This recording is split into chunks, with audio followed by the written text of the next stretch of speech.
a foreign student in India, and I ran into a financial trouble earlier this year.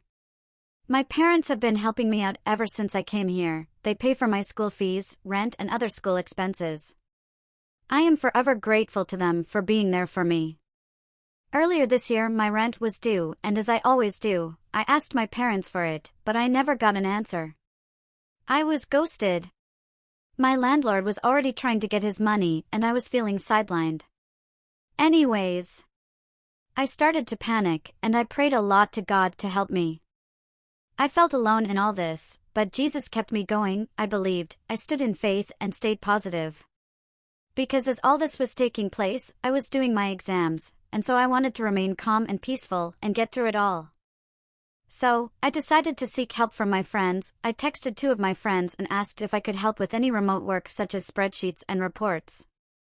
They couldn't find anything but offered to help me with some amount in 2 weeks. I told my landlord to give me 2 weeks to pay. He accepted, but on the condition that I pay for the current month and the next month full payment.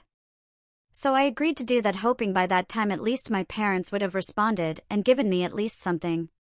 I didn't depend much on my friends, because they also have issues of their own. After 2 weeks, there was still no reply from my parents, and one of my friends reached out to give me half the rent, and after 2 days my other friend reached out to give me half the rent too. Guys, I don't know how to say this, but God was reaching out to me through my friends.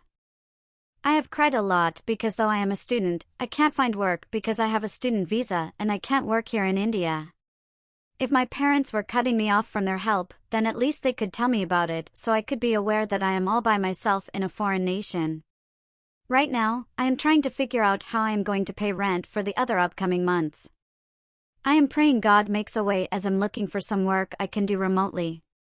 But praise be to God through Jesus Christ for my 2 friends who helped me through this tough time. I hope you all get through whatever it is you are trying to get through. And please, if anyone has a job I can help with remotely, please reach out to me via Storimony.